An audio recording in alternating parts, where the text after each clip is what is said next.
नए छत्तीसगढ़ी गीत, लोकगीत, हिंदी गीत एवं कराओके गीत सबसे पहले देखने एवं सुनने के लिए हमारे YouTube चैनल एवं स्टूडियो कोरबा को सब्सक्राइब करें और नए अपडेट्स सबसे पहले जानने के लिए नीचे दी गई बेल आइकॉन को क्लिक करें।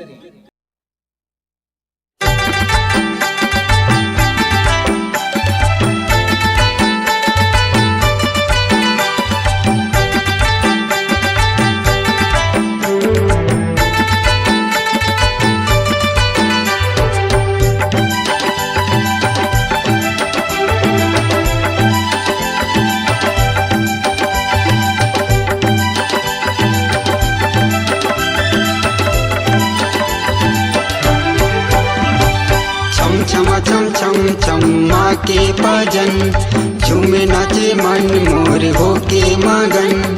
छम छमा छम छम चम्मा के भजन झूमे नाचे मन मोर होके मगन। सातो बहनिया नाचो दई संग माला गुरुआ नाचना, हाँ मैया संग माला गुरुआ नाचो। सातो बहनिया नाचो दई संग माला गुरुआ नाचना, हाँ मैया संग माला गुरुआ नाचना। छम छमा छम छम छम्मा के भजन झूमे नाचे मन मोर होके मगन। छम छमा छम छम छम्मा के भजन झूमे नाचे मन मोर होके मगन।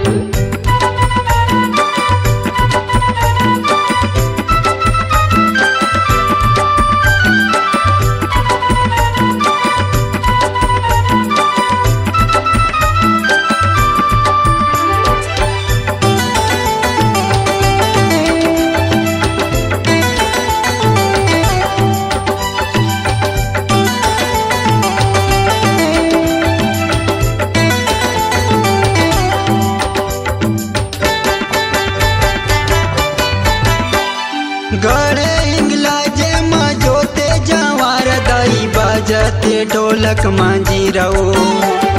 सातो बहिनिया मिलके सुआ मोर नाचे दाई छम छम बाजे तोर पैजनिया वो।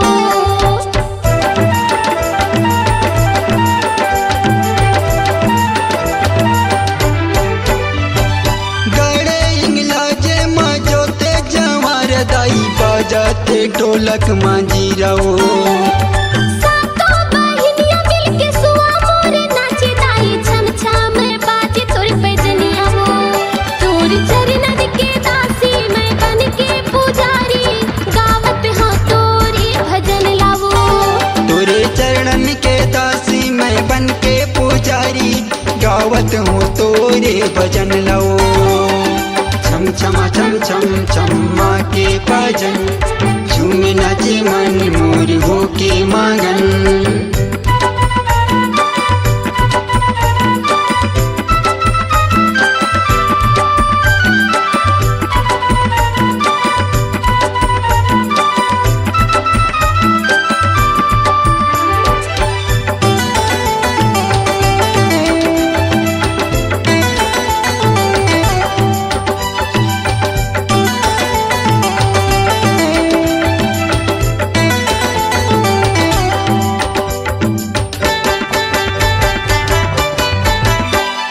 चंद्रपुरी चंद्रहसनी रे गरमा बूढ़ी माई डोंगर गरमा बैठे बाम लाई।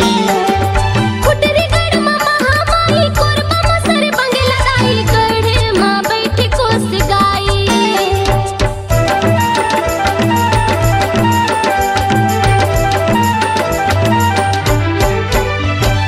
चंद्रपुरी चंद्रहसनी रे गरमा बूढ़ी माई डोंगर गरमा बैठे बाम लाई।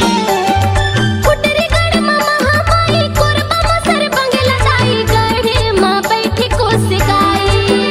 के देखूली मदारी औ लाली चुनरिया मैया मैं तोला चढ़ा हुओ। फूले मांदारे औ लाली चुनरिया मैया मैं तोला चढ़ाऊँ। छम छमा छम छम छम्मा के भजन झूमे नाचे मन मोर होके मगन।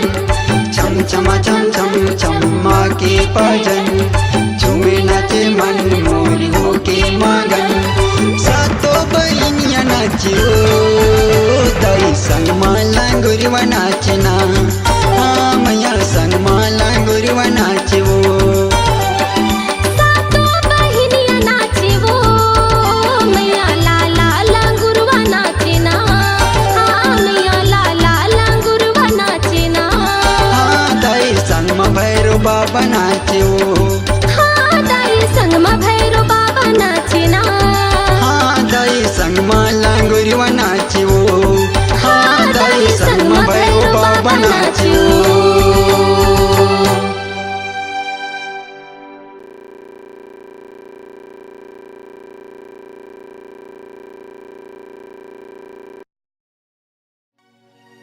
आपकी अपनी आवाज को एक नई ऊंचाई तक ले जाने के लिए एमएम स्टूडियो बुधवारी बाजार कोरबा आपको एक सुनहरा अवसर प्रदान करता है। अगर आप छत्तीसगढ़ी लोकगीत, हिंदी गीत, कराओके गीत इत्यादि रिकॉर्डिंग कराना चाहते हैं तो हमसे संपर्क करें। हमारा मोबाइल नंबर है 9407700376 एवं 7000510832।